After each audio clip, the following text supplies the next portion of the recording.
আজকে তুমি কি সাজবে? চলো তাহলে আমরা আজকে দুর্গা সাজি। তাহলে তোমরা তো শুনলেই আমার খুদে ক্লায়েন্ট আজকে দুর্গা সাজবে। তাহলে ক্লায়েন্ট যখন সাজতে চেয়েছে, ক্লায়েন্টকে তো সাজাতেই হবে। ও হচ্ছে আমার স্টুডেন্ট, আমি ওকে পড়াই। ওর নাম হচ্ছে মুকশিতা শীল। তো মেয়ে হিসেবে এবং একটা ছোট্ট পুচকি হিসেবে ওকে আজকে আমি সাজাবো। প্রথমে তো আমি খুবই ভয় পাচ্ছিলাম যে এরকম ছোট বাচ্চাকে সাজাবো, কীরকম কি পারবো না পারবো, কিন্তু ওর মায়ের সাজ খুব পছন্দ হয়েছে। তো প্রথমেই এখানে দেখতে পাচ্ছ যে ও কিন্তু একটু আমার সাথে নর্মাল কথা বলছিল, তারপরেই হাসি শুরু করলো। তার অন্যতম কারণ ওর মা আমার বাড়িতে দিয়ে যায় এবং তারপরে ওর মা গিয়েছিল ঘরের কিছু কাজ করতে, সেগুলো করে যখন আবার ফিরে আসে তখনই ও হাসিটা শুরু করে। প্রথমে ওকে সাজাতে আমার সত্যি কোনো অসুবিধা হয়নি, আবার হাইও করছে দেখো তোমাদের, আবার খুশিও দেখাচ্ছে। ও কিন্তু অনেকটাই ছোট, তো তোমরা অবশ্যই দেখো আর জানিও কেমন লাগলো তোমাদের সাথে। হাই করো, হাই করে দাও। তুমি কি করছো? ভালো করে বলো, ভালো করে বলো। দুর্গা সাজছি। কে সাজাচ্ছে? ওকে কে বলো? আমি কিন্তু বলেছিলাম মুখে হাত দেওয়া যাবে না। আন্টি। হ্যাঁ, চোখটা বন্ধ কর। হ্যাঁ, ফ্ল্যাশ জ্বলছে না কেন? বাড়ি যাবে একটু, তাই তো? আমি আর মামা। চোখটা কেমন লাগছে? তো আমাদের ছোট্ট দুর্গা যখন চোখ মুখ দেখলো তখন কিন্তু তার ভালো লাগছিল, কিন্তু তার আগে যখন আমি ফাউন্ডেশন অ্যাপ্লাই করেছি, ও একটা মনাভূত বলে ভূতকে খুব ভয় পায়, যেটা সোশ্যাল মিডিয়ায় খুব ভাইরাল। তো ওই ভূতের মতো লাগছিল বলে ক্লেম করছিল। তারপরে যখন দেখলো যে না ঠিকঠাকই করেছি, তখন কিন্তু ওর আস্তে আস্তে ভালো লাগলো। আর বিশেষত ওর যেটা ভালো লাগলো সেটা হলো ওর থার্ড আইটা খুবই সুন্দর লাগছিল বলে ও আমায় জানায় এবং ওর মাও বলে। আর তোমরা অবশ্যই জানিও যে ওর থার্ড আইটা কেমন লাগছিল। এখানে আমি ছোট্টর মধ্যে কলকা করেছি। ওর যেহেতু কপালে মানে ফোরহেডে অনেকটা বেবি হেয়ার ছিল, তো কলকার তুলি তার মধ্যে ও একটু মানে বিরক্ত বোধ করছিল। তো সেক্ষেত্রে আমি জাস্ট নর্মালভাবে কলকাটা করে ছেড়েছি, নাহলে কলকাটা মেবি আরও ভালো করতে পারতাম।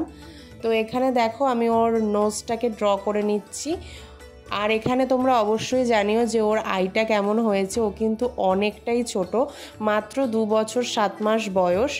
অনেকে বলতে পারো যে এই বয়সে মেকআপ করছে, হ্যাঁ সেটা আমি একটু ভয় পাচ্ছিলাম, কিন্তু সমস্তটা দিকটা ঠিকঠাক রেখে এবং যাতে ওর স্কিনে কোনো প্রবলেম না হয় সেই সমস্ত দিক দেখেই কিন্তু আমি প্রোডাক্ট ইউজ করেছি এবং অনেক সেন্সিটিভ প্রোডাক্ট আমি কিন্তু ওর মুখে ইউজ করেছি। একদমই বড়দের প্রোডাক্ট কিছুই ইউজ করা হয়নি, শুধুমাত্র যেটা বেস কোট সেটা কিন্তু ওর প্রোডাক্ট, আর যেখানে হচ্ছে বেস কোটের ওপরের কোটটা সেটা কিন্তু আমি আমার প্রোডাক্ট দিয়েই করেছিলাম। আর ওকে এখানে সাজানোটায় তোমরা হয়তো মানে বলতেই পারো যে ওর 3-3.5 বছর বয়স, ওকে অনেকটা বড় বড় লাগছে, বাট এটা কিন্তু একদমই নয়। ও কিন্তু প্লেতে পড়ে আর ও কিন্তু সত্যি অনেকটা ছোট, কিন্তু তার মধ্যেও যে ও এতক্ষণ বসে আমাকে টাইম দিয়েছে সাজানোর, তার জন্য আমি সত্যি ভীষণ গ্রেটফুল অ্যান্ড থ্যাঙ্কফুল ওর কাছে। কারণ বাচ্চাদের ধৈর্য অনেকটাই কম থাকে, বাট ও সেই আন্দাজে অনেকটা ধৈর্যবান ছিল। আর ওর আইটা সব থেকে প্রচণ্ড বেশি অ্যাট্রাকটিভ, তার অন্যতম কারণ হচ্ছে ওর আইটা কিন্তু ছিল আমরা যেটা বলি যে কটা চোখ, সেটা ছিল। আর আমার সাধারণত কটা চোখ খুব ভালো লাগে, তো ওর আইটা কিন্তু সেরকমই কটা চোখই ছিল।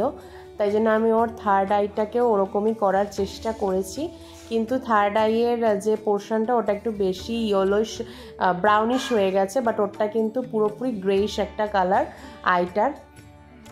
তো আমার যেহেতু উল্টো দিক করে ও শুয়েছিল আর ফোন দেখছিল, তো আমি ওর চোখটাকে ঠিকভাবে আইডেন্টিফাই করতে পারিনি, তাই আমি নিজের মতোই থার্ড আইটা করে দিয়েছিলাম। পরবর্তীকালে যখন করব তখন এটাকে ঠিক করে নেওয়ার চেষ্টা করব। আর সেলফ অ্যানালাইসিস করাটা খুব দরকার যে কোনো কাজেই, কারণ এটা খুব দরকার। মানুষ তোমাকে কতটা ভুল দেখাতে পারবে তোমার, তার থেকেও তুমি যদি তোমার নিজের ভুলগুলোকে খুঁজে বের করো, আমার মনে হয় সেটা আরও পারফেক্ট ইন ফিউচারে হবে বলে। তো এখানে আইশ্যাডো দিয়ে সিঁদুর পরানোর চেষ্টা করছিলাম, কিন্তু আইশ্যাডোটা ঠিক করে ফুটছিল না বলে পরবর্তীকালে আমরা রেড আবির ইউজ করি, যেটা কিনা ওর মা আমাকে এনে দিয়েছিল। আর এই দেখো ফাইনাল লুক। তোমরা অবশ্যই জানাবে যে ফাইনাল লুকটা কেমন হয়েছে আর আমাদের ছোট্ট দুর্গাকে ঠিক কেমন লাগছে। এখানে ফুল, চুল আর সমস্ত জুয়েলারি কিন্তু ওর মা আমাকে প্রোভাইড করেছিল, আর পদ্ম ফুলটা ওর মাই এনে দিয়েছিল। ক্লায়েন্ট তো ফুল ক্যারি করেই। তো শাড়িটা ওর মা একটা এনেছিল, ছোট শাড়ি, বাট আমার ওটা পদ্মটাতে একদমই মন চাইছিল না, তাই জন্য আমি আমার মায়ের একটা শাড়ি ওকে পরাই। আর ওকে কিন্তু দেখতে খুবই মিষ্টি লাগছিল, তোমরাও জানিও যে কেমন লাগছিল। আর এত বড় চুল আর এত ছোট পুচকি মেয়েটা, মানে তোমরা দেখো, তোমরা দেখলেই বুঝতে পারবে। আবার চুলটাকে দেখো কত সুন্দর করে সরালো। তোমাদেরকে তো সাজ দেখিয়ে দিলাম, এই খাবারগুলোই ও এনেছিল, বসে বসে খাচ্ছিল টুকটুক করে, আর আমি ওকে সাজাচ্ছিলাম। সেই দিনের দিনটা সত্যি খুব ভালো কেটেছে, আমার খুবই ভালো লেগেছে ওর সাথে কাজ করে। আর এত ছোট পুচকি দেখো, লাস্ট ফিনিশিং ও কিন্তু কান্না শুরু করে দিচ্ছিল, ওর এত অধৈর্য লেগে গেছে। এবার এটা স্বাভাবিক, আমার এই কাজটাই এতটা মানে কি বলবো সময় লাগে, যে কাজটা যদি সময় নিয়ে না করা হয় তাহলে কিন্তু কাজটা একদমই ভালো লাগবে না। তো তাই জন্য একটু সময় নিয়ে আমি করেছি। তোমরা অবশ্যই জানিও কেমন লাগলো আমার কাজ। যারা এই ভিডিওটা দেখলে যদি ভালো লাগে, like, comment, share and subscribe করতে ভুলো না আমার চ্যানেলটাকে। জলদি জলদি সাবস্ক্রাইব করে দাও। Thank you for watching.